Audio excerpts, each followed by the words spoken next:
होइन, तपाईँले चिनेको प्रचण्ड नेपाली राजनीतिमा उहाँको क्याबिनेटको मन्त्री तपाईँ हो।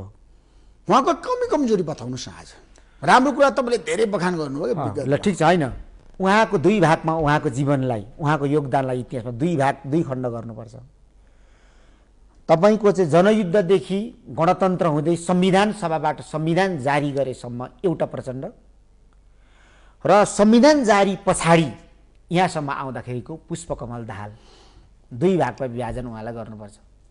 अहिलेसम्म मैले मेरो जीवनमा प्रचण्डलाई पुष्पकमल दाहाल भनेको थिइनँ, मलाई भन्नु पनि मन लाग्थेन।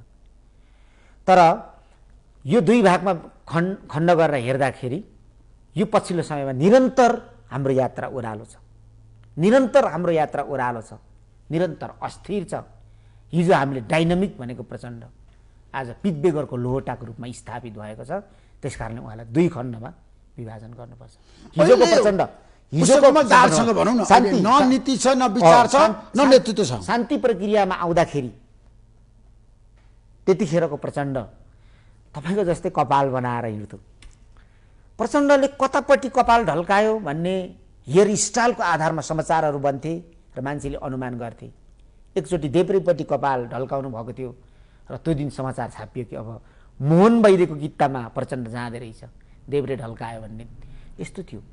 प्रचण्डको कार्यकर्तालाई हेर्नुको निम्ति मान्छेहरू सडकमा निक्लिन्थे। तर आज उहाँ हुँदाहुँदै के भयो? उहाँ हुँदाहुँदै अहिले पनि चेत नखुल्ने, अभिभावक भएर भूमिका बदलेर बरु अधिकार लिएर बस्नुपर्नेमा, पार्टीलाई अप्ठ्यारोमा परेको बेलामा सबैको हातेमालोबाट तपाईँको उद्धार गर्नुपर्ने बेलामा उहाँले जुन रूपले तपाईँको चाहिँ अहिले निर्णय गर्दै अगाडि जानु भएको छ, हाम्रो कुराहरू सुनिएको छैन। हाम्रो रेल छुटिसक्यो अब भनेर उहाँले बरु हङ्कार गर्नुभयो। मैले भनेको छु रेल होइन, फोहोर बोक्ने ट्र्याक्टर हो। वामपन्थी आन्दोलनको फोहोर भारी लगाएको छ। भोलि उहाँले लगेर सिसडोलमा बन्चरे डाँडामा थुपार्ने छ र त्यहाँदेखि विसर्जन हुनेछ।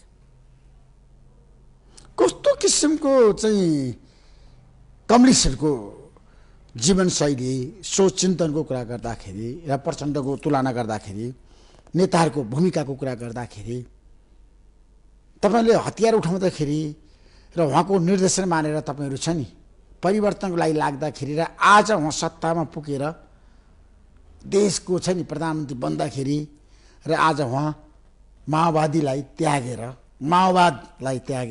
माओवादी पार्टीलाई विघटन गरेर अर्को एउटा यात्रामा लाग्दाखेरिको प्रचण्डमा आकाश जमिनको फरक छ। व्यवहारले आकाश जमिनको फरक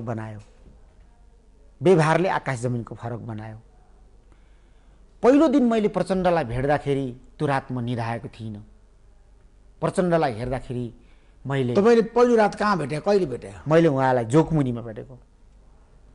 2000 कति सालमा? यो 58को अन्तिममा। उहाँलाई मैले भेट्दाखेरि म रातभरि सुतेको थिइनँ प्रचण्डलाई भेट्ने सपनामा। र प्रचण्डलाई मैले भेटेको दिन त्यो सहरै हल्ले जस्तो मैले देखेको थिएँ, यो आकाशै घुम्दैछ जस्तो देखेको थिएँ। प्रचण्डमा मैले त्यस्तो देखेको थिएँ।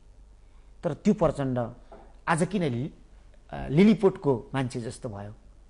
हाम्रो तपाईँको चाहिँ हिजोको प्रचण्ड, धरहरा जस्तो प्रचण्ड आज पुष्पकमल दाहाल भएर आज किन टुडीखेल जस्तो भयो? संविधान सभा पछाडि संविधान तपाईँको चाहिँ जारी गर्दासम्म घण्टाघर जस्तो थियो, अब घटे टुडीखेल जस्तो भयो, खुल्ला मञ्च जस्तो भयो। दुःख लाग्छ।